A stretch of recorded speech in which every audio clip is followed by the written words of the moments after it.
Big breaking news. Rajyar lakh lakh TET পৰীক্ষাৰ্থীৰ বাবে অত্যন্ত জৰুৰী খবৰ কিয়নো TET পৰীক্ষাক লৈ বৃহৎ ঘোষণা কৰিছে হিমন্ত বিশ্ব শৰ্মা চৰকাৰে অহা 19 জানুৱাৰীত ৰাজ্যত অনুষ্ঠিত হ'বলৈ গৈ আছে TET পৰীক্ষা এই মুহূৰ্তৰ বিগ ব্ৰেকিং নিউজ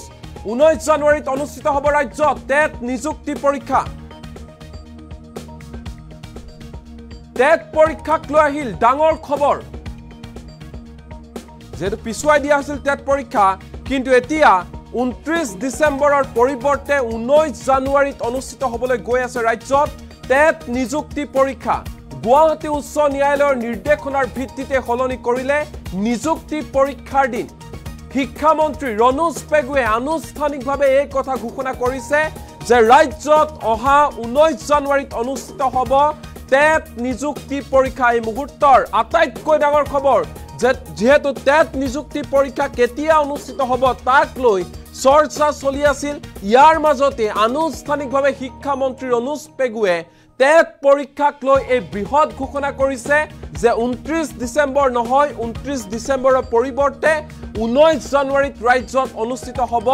TET নিযুক্তি পৰীক্ষা যেহেতু গুৱাহাটী উচ্চ ন্যায়ালয়ে সময়সীমা বান্ধি দিছিল 29 ডিসেম্বৰত অনুষ্ঠিত নহব বুলি ঘোষণা কৰিছিল ৰায়দান দিছিল ইয়াৰ পিছতে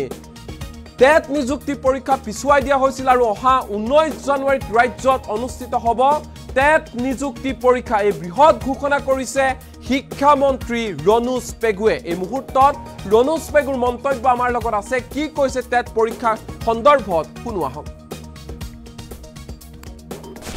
Assam State School Education Board তেওঁলোককে পৰীক্ষা অনুষ্ঠিত কৰাৰ দায়িত্ব দিয়া হৈছে গতিকে 15 দিন পিছুৱাই এতিয়া 19 জানুৱাৰীত পৰীক্ষা অনুষ্ঠিত কৰাৰ কাৰণে সিদ্ধান্ত লৈছে বুলি মোক ভাবতে জনাইছে গতিকে TET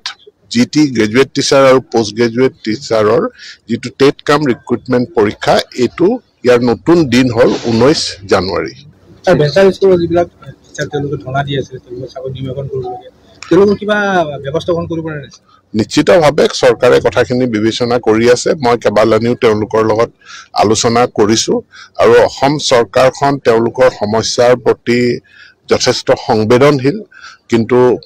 আইনৰ কথা আছে বিত্ত বিভাগৰ আমাৰ যি সমূহ গাইডলাইন আছে তাৰো কথা আছে গতিকে আইনৰ আউটাৰ ভিতৰতে